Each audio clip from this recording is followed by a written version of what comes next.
की मेहनत और इत्तेहाद ने बीजेपी के ख्वाबों को आज चकनाचूर कर दिया। सुप्रीम कोर्ट के फ्लोर टेस्ट कराने के फैसले के बाद अजित पवार ने हथियार डाल दिए और नायब वजीर आला के ओहदे से इस्तीफा दे दिया। अजित पवार के इस्तीफे के साथ ही बीजेपी के भी हौसले पस्त और अक्सरियत साबित करने की उम्मीद खत्म हो गई। वजीर आला देवेंद्र फडणवीस ने प्रेस कॉन्फ्रेंस से खिताब करते हुए ओहदे से मुस्ताफी होने का ऐलान कर दिया। फडणवीस ने अपोजिशन में बैठने का ऐलान भी किया, जबकि आज शाम 7 बजे शिवसेना, एनसीपी और कांग्रेस का वफ्द गवर्नर से मुलाकात करेगा। महाराष्ट्र की जनता ने हमारी महायुति को संपूर्ण बहुमत दिया और संपूर्ण बहुमत के साथ जनता ने हमको चुनकर दिया। इसलिए मैं जनता का बहुत बहुत आभार व्यक्त करना चाहता हूं। शिवसेना ने पहले दिन से ही बार्गेनिंग शुरू की और घोषणा की, हम भले ही महायुति में चुनकर आए हो, किंतु हम सभी पार्टियों से बात करेंगे और हमको जहां मुख्यमंत्री मिलेगा वहां पर हम उनके साथ जाएंगे। उन्होंने ये भी कहा कि हमको 2.5 साल मुख्यमंत्री देने का वादा ये किया गया है, जो बिल्कुल गलत बयान था। भारतीय जनता पार्टी के नेताओं ने, हमारे अध्यक्ष अमित भाई शाह जी ने बहुत स्पष्ट रूप से बताया, कभी भी शिवसेना को 2.5 साल के मुख्यमंत्री का वादा नहीं किया गया था। जो वादा नहीं किया था उसको छोड़कर जो वादे किए थे उसको पूरा करने के लिए हम कभी भी तैयार थे। लेकिन 2.5 साल के मुख्यमंत्री का जो वादा नहीं किया था उस पर अड़कर हमसे बातचीत करने की जगह शिवसेना ने तुरंत कांग्रेस और एनसीपी से बातचीत शुरू की। तो उनकी मंशा ये स्पष्ट थी कि वे उनके साथ सरकार बनाना पहले दिन से चाहते थे। 3 पार्टियां एक साथ चर्चा करते करते 10 दिन से ज्यादा समय निकल गया, लेकिन ये कॉमन मिनिमम प्रोग्राम भी अपना तय नहीं कर पाए। इसका कारण यह था कि इनका कॉमन मैक्सिमम प्रोग्राम एक ही था, भारतीय जनता पार्टी को हटाना और सत्ता पाना। और इसलिए ये सारे लोग एकत्रित आकर, जिनकी वैचारिक भूमिका भी एक दूसरे से नहीं मेल खाती, विशेष रूप से शिवसेना और कांग्रेस, शिवसेना अपने आप को हिंदुत्ववादी पार्टी कहती है।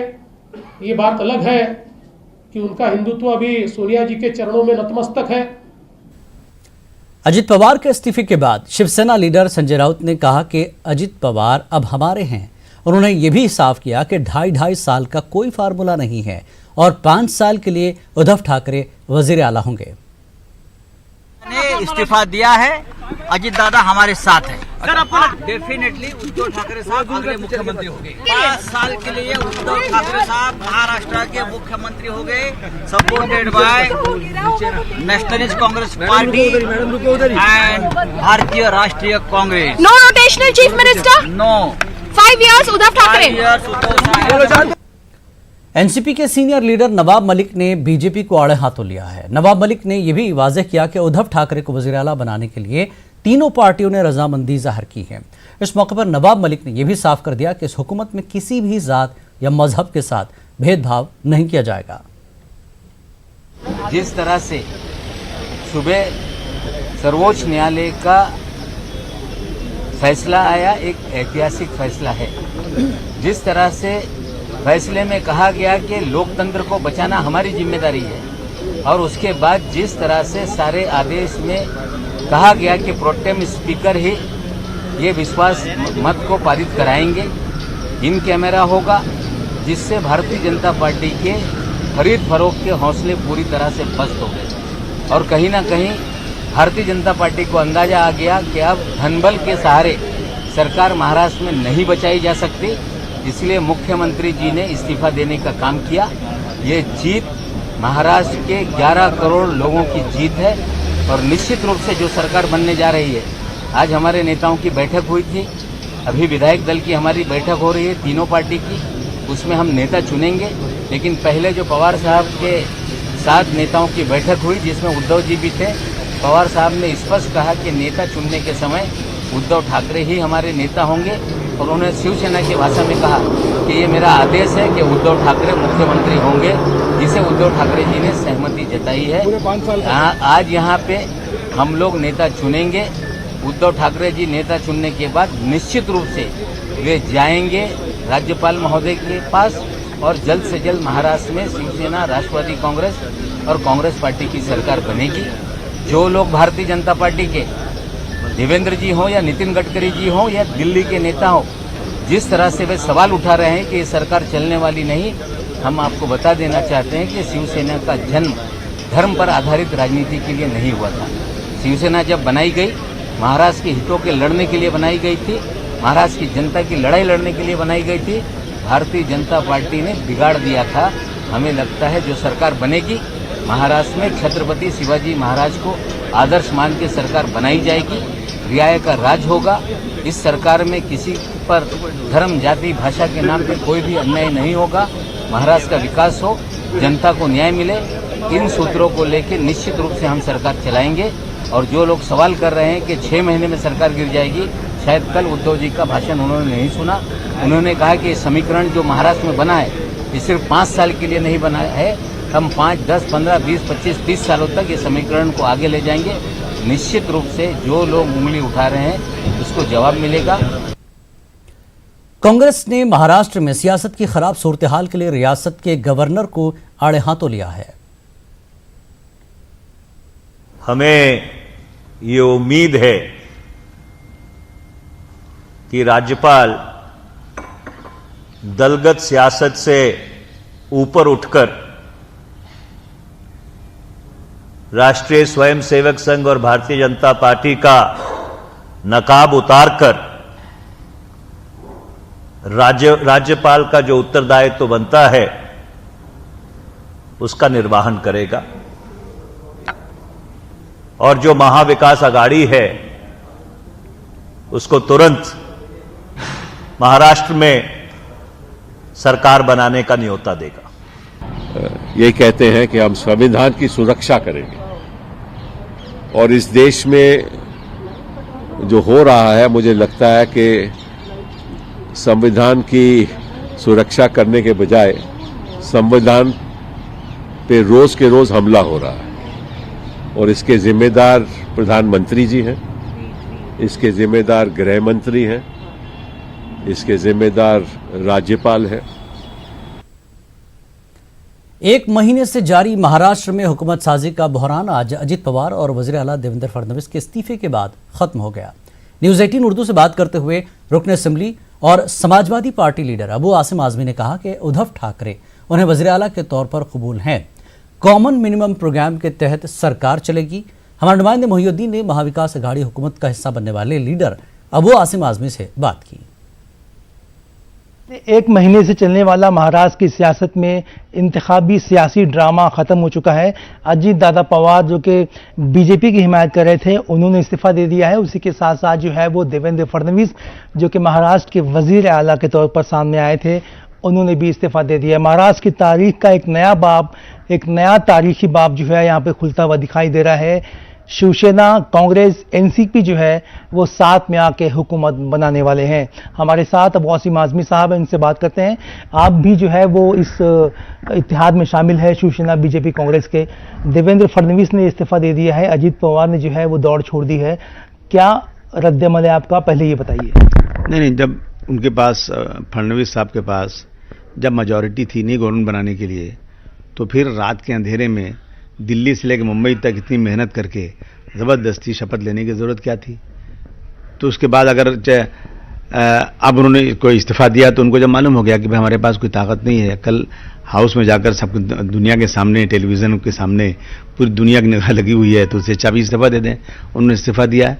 अब जो कदम उठाया था अजीत पवार साहब ने, मुझे लगता है कि उन्होंने सोचा इस बात को कि भाई मैं अपने परिवार के साथ वापस जाऊं, और मुझे लगता है पवार साहब को उनको बुला लेना चाहिए। और उन्होंने जो गलती किया या जो कुछ भी हुआ, लेकिन उस गलती से एक फ़ायदा भी तो हुआ, या शायद जानबूझ के उन्होंने किया हो। उन पर जो केसेस थे वो केसेस ख़त्म हो गए सब। तो कम से कम अब अगर वो आते हैं तो पवार साहब उनको गले लगा लें और फिर उनको भी साथ में जोड़ लें तो ज़्यादा बेहतर होगा। अच्छा, एक बात ये बताइए कि मतलब क्या सियासी तौर पर जो है नुकसान उठाना पड़ सकता है अजीत दादा पवार को, क्योंकि उन्होंने जो है वो जिस तरह का ड्रामा किया पिछले 2 दिन से, उसका नुकसान जो है वो एनसीपी में उनको उठाना पड़ सकता है या सियासी तौर पर उनको उठाना पड़ सकता है नुकसान? देखिए, दोनों चीज़ है। अगर उन्होंने इस बात को ऐसा मोड़ दिया कि मेरे ऊपर ज़बरदस्ती केसेस किए गए थे और मुझे जो है ये लोग जब सरकार आई बीजेपी की, किसी को ईडी का, किसी को इनकम टैक्स का, किसी को एनआईए का, ये सब जो है, या किसी को पैसे की लालच दे करके उनको कहीं ना कहीं उसको फंसाते हैं, दबाव डालते हैं, तो मैं इसलिए चला गया था वहाँ पे कि मेरे केस ख़त्म हो जाएंगे। देखो फिर मैं आ गया तो इस जनता इसका समझ जाएगी, जनता ने बिल्कुल अच्छा क्या काम किया उन्होंने। अब जब वो ये कहेंगे नहीं मैं गया था, बिल्कुल अपनी मर्जी से गया था, लेकिन पवार साहब के साथ सब लोग वापस आ गए, तो शायद फिर उनको थोड़ा नुकसान हो सकता है। फडणवीस साहब ने जैसा कहा कि मतलब ये 3 पहियों की गाड़ी है, तीनों पहिए जो है वो अलग अलग भागने वाले हैं, शिवसेना, एनसीपी, कांग्रेस, लेकिन उन्होंने शायद जो है वो चौथे पहिए का जिक्र करना भूल गए, समाजवादी पार्टी का। आप भी जो है वो अपनी एक राय रखते हैं, आप भी अपनी आइडियोलॉजी रखते हैं, तो क्या आपको लगता है कि मतलब ये 3 पहिए की गाड़ी जो है वो चल पाएगी? तो ऐसा है ना कि ये लोग अपनी चीज़ें भूल जाते हैं। एक शेर है ना कि अपना चेहरा न देखा गया आपसे, बेवजह आईना तोड़ कर रख दिया। अरे भाई, अगर ये 3 पहिए की गाड़ी है तो आप 2 पहिए की गाड़ी कश्मीर में क्यों चला रहे थे? आपने मुफ्ती से हाथ मिलाया और आप कह रहे हैं ये अलग अलग आइडियोलॉजी के हैं, तो क्या मुफ्ती कश्मीर की आपकी आइडियोलॉजी के थे? क्या वो आइडियोलॉजी अलग थी? क्या अब इतने बड़े सेकुलर कहलाने वाले बिहार के नीतीश कुमार, क्या वो आपकी आइडियोलॉजी हैं? आप उनके साथ बैठे हुए। देखिए, ये सब जो है ना बेवकूफ़ बनाने की बात, करप्शन खत्म करने की बात कर रहे हैं। अजीत पवार साहब को इतना बड़ा करप्ट बोल रहे थे, उनके साथ हाथ मिला लिया, उनके केस खत्म कर दिया। कहना चाहता हूँ 5 साल तक जो है वो सीएम रहे देवेंद्र फडणवीस साहब, एक दिन के लिए सीएम दोबारा बने और अब जो है वो दोबारा इस्तीफा दे दिया। सियासत में जो है वो ऊंच नीच होती रहती है, आगे पीछे होते रहते हैं और हार जीत होती रहती है। फडणवीस ने जो है वो हारने से पहले ही हार मानकर जो है वो सियासी दानिशमंदी का सबूत दिया है। कैमरा पर्सन संतोष दिसले के साथ मुहिउद्दीन, न्यूज़ 18 मुंबई। और इस पूरे मामले पर बात करेंगे। मुहिउद्दीन खुद मुंबई से हमारे साथ रास्ते जुड़े हुए। मुहिउद्दीन, आज के एपिसोड में जो कुछ हुआ है, इस्तीफे हुए और फिर एक नई सरकार का जो है तकदू भागदौड़ शुरू हो गई है। कल गवर्नर ने भी खुसूसी इजलास बुलाया है, शाम में तीनों पार्टियां प्रेस कॉन्फ्रेंस करेंगी। क्या कुछ इस दिन भर के ड्रामे के बाद देखने को मिल रहा है मुंबई में?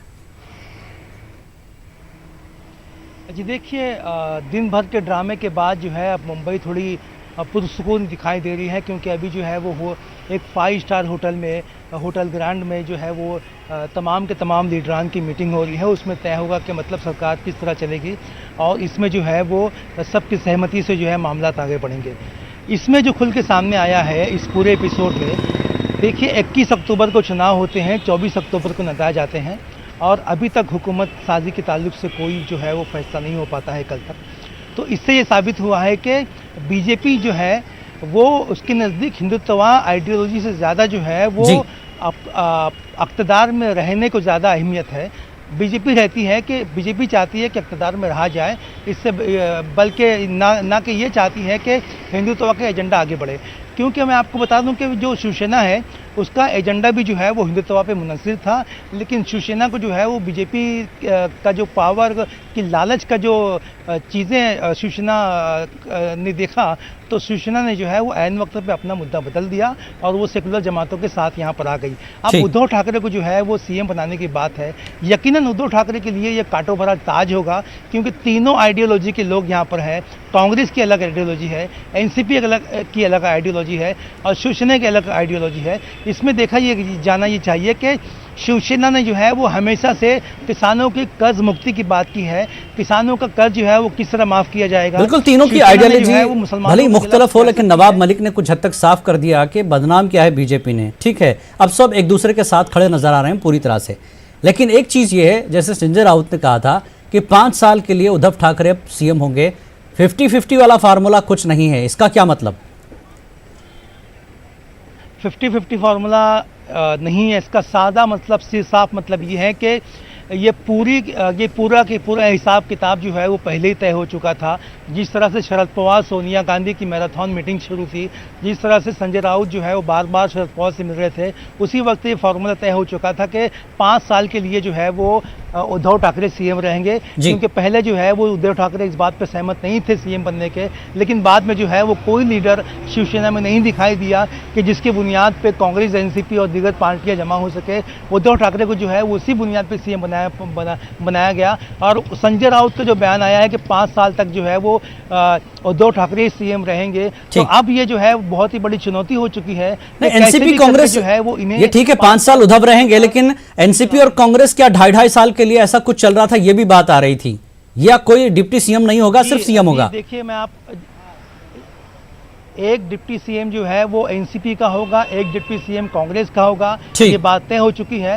और सीएम जो है वो फडणवीस, सीएम जो है वो उद्धव ठाकरे होंगे। इस ताल्लुक से बयान जो है वो शरद राव जी पवार ने भी दे दिया है, और इस ताल्लुक से बयान जो है संजय राउत ने भी दे दिया है। तो जितने भी डाउट्स थे सीएम के ताल्लुक से 2.5 साल, बिल्कुल तस्वीर साफ हो गई है। तमाम पार्टियां मुत्तहिद होकर अब सीधे कल खुसूसी इजलास में गवर्नर के शरीक होंगे, या फिलहाल 7 बजे वो गवर्नर से मिलेंगे, हुकूमत साजी का दावा पेश करेंगे। बहुत बहुत शुक्रिया मोहिउद्दीन इस बातचीत के लिए। तो ये थे हमारे नुमाइंदे। तस्वीर साफ हो गई है महाराष्ट्र की। अब सीधे तौर पर तीनों इत्तेहादी जमातों की सरकार बनने वाली है और 5 साल तक उद्धव ठाकरे सीएम होंगे। भिवंडी में समाजवादी पार्टी महाराष्ट्र सदर एमएलए अबू आसिम आजमी और नौमुंतखब रुकन असेंबली रईस शेख के खिलाफ कुछ लोगों ने एहतजाज किया। मुजाहिरीन ने कहा कि उन्होंने फ़रक़ापरस्त ताकतों के खिलाफ लड़ने का वादा किया था, लेकिन इंतखाबात में कामयाबी के बाद एसपी के इन 2 अराकीन असेंबली ने हुकूमत बनाने की और वजारत की लालच में आज शिवसेना जैसी शदीद फ़रक़ापरस्त पार्टी से हाथ मिला लिया है, और यह सरासर कौम और वोटर्स से धोखा है।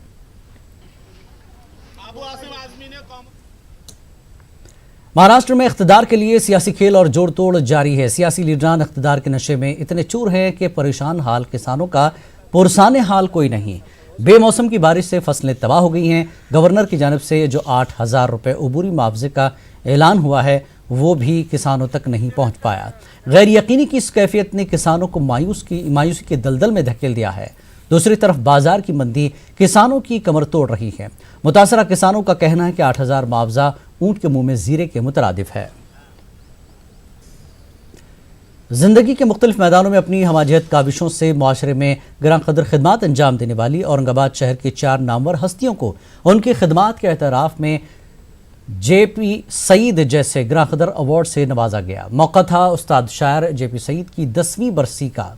इस मौके पर जेपी सईद पर तहरीर करदा मज़ामीन पर मुश्तमिल किताब नैरंगे ख्याल का इजरा भी अमल में आया। ये पुरवकार तकरीब मौलाना आज़ाद रिसर्च सेंटर में हुई है। पेश एक रिपोर्ट।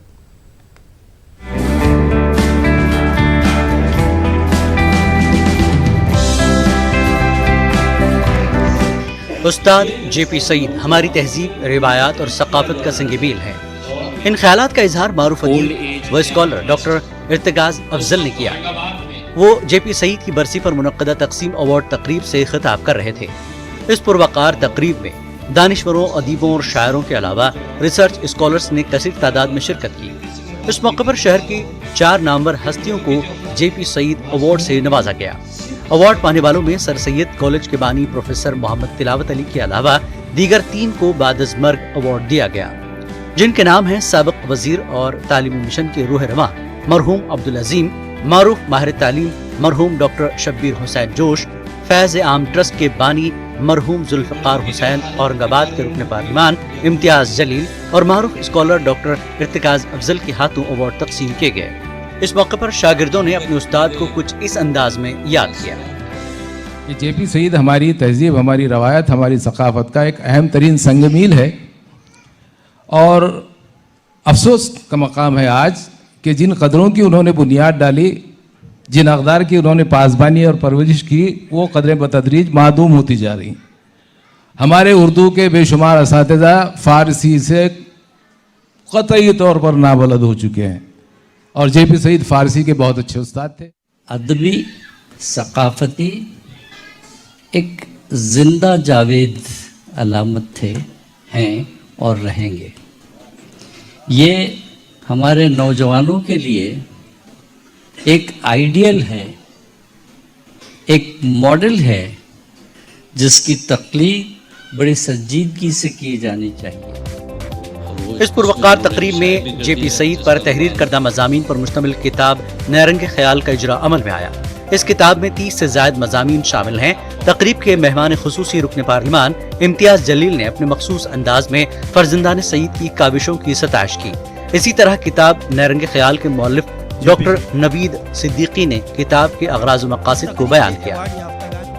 जेपी सईद साहब के 10वीं बरसी के मौके के ऊपर आज जो किताब का इजरा किया गया है, यकीनन इन लड़कों को मुबारकबाद देते हुए हम सभी लोग ये बात को मानेंगे कि इन फलों को देखकर पेड़ कैसा था इसका अंदाज़ा लगाया जा सकता है। ये हमारे लिए बड़ी मसरत अफजा बात है कि वालिद बुजुर्गवार जेपी सईद पर लिखे गए मज़ामीन ज़ेवर इत्तिबात से आरास्ता होकर किताबी शक्ल में मंजर आम पर आ चुके हैं। इसके नाशर एजुकेशनल पब्लिशिंग हाउस दिल्ली है और ये किताब मतले अदब फाउंडेशन के ज़ेर एहतमाम इशात की मंजिलों से गुजरी हैं। जेपी सईद साहब की कायम करदा अंजुमन मतले अदब के तहत हमने एक कदम उठाया कि समाज के मुख्तलिफ शोबों में कारहाय नुमाया अंजाम देने वाली शख्सियात को जेपी सईद अवार्ड से नवाजा जाए, ताकि आने वाली नस्लों को इन हजरात की बेपनाह काविशों से आशनाई हो सके और हमारी अगली नस्ल भी उन्हीं के नक्श कदम पर चलने का जज्बा और हौसला पैदा कर सके। कहते हैं जिंदा कौमें अपने मोहसिनों को फरामोश नहीं करती। उस्ताद जेपी सईद की बरसी की मुनासिबत से कौम व मिल्लत के मोहसिनों को याद करके इसका अमली सबूत पेश किया गया है, जो कि काबिल सताइश कोशिश है। बज़्म मतला अदब फाउंडेशन ने इस सिलसिले को जारी व सारी रखने का अज़्म किया है। न्यूज़ 18 उर्दू के लिए औरंगाबाद से अजहरुद्दीन की रिपोर्ट। और अब कर्नाटक की खबरें। मैसूर के रुकन असम्बली और साबिक वजीर तनवीर सेठ सेहत याब हुए हैं और उन्हें अस्पताल से डिस्चार्ज कर दिया गया है। दूसरी जानिब SDPI ने वाज़ह किया कि तनवीर सेठ पर हमला करने वालों का ताल्लुक उनकी पार्टी से नहीं है। बेंगलुरु के शिवाजी नगर में बाई इलेक्शन लड़ रहे SDPI के उम्मीदवार अब्दुल हन्नान ने कहा कि उनकी पार्टी का कोई भी कारकुन इस तरह की गैर इंसानी हरकत नहीं कर सकता। चंद दिनों कबल शादी की एक तकरीब में तनवीर सेठ पर कातिलाना हमला हुआ था। रियासत के वज़ीर दाखिला बसवराज बोमई ने कहा कि हमलावर PFI SDPI के लिए काम करता था। 2018 में जो इंतखाबात हुए उस वक्त में हम 40,000 वोट हम लिए हैं वहाँ पर। वो जो इंतखाबात हुए वो बड़े इंतखाबात थे, बड़ा गहमा गहमी थी, अवामी तायीद बहुत ज़्यादा थी, तो बहुत से लोग हमारे स्टेज के ऊपर आए हैं, मफलर डाल लिए हैं। आप देखे होंगे 2-3 जो स्टेजेस पर हैं वो हमारे वेल विशर्स हैं, सपोर्टर्स हैं, वो एक हमारा झंडा बैनर सब उधर जाता है। तो हमारा किसी कार्यकर्ता से ऐसी गलती की उम्मीद आप नहीं कर सकते। ये हमारा कार्यकर्ता नहीं है और ऐसी गैर इंसानी फितरतों से हम बिल्कुल दूर हैं। हम जज्बाती नौजवानों को लाकर डिसिप्लिन सिखा रहे हैं, उनको एजुकेशन दे रहे हैं और उनको इताअत और टाइम कीपिंग के दायरे में हम लाने की कोशिश कर रहे हैं। कर्नाटक में 15 असेंबली हल्कों के ज़मीनी इंतखाबात की मुहिम जारी है। शिवाजी नगर असेंबली हल्के में रोशन बेग के करीबी रहे शकील अहमद अब रिजवान अरशद के हक में मुहिम चला रहे हैं। BBMP के सीनियर कारपोरेटर शकील अहमद ने कहा कि वो कांग्रेस पार्टी के साथ ही रहेंगे। कांग्रेस उम्मीदवार रिजवान अरशद की जीत के लिए कोशिश करेंगे। वज़ीर के शिवाजी नगर में साबिक वजीर रोशन बेग के इस्तीफे के बाद ज़मीनी इलेक्शन हो रहा है।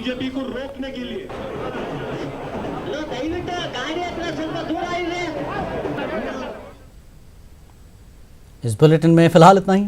आदाब।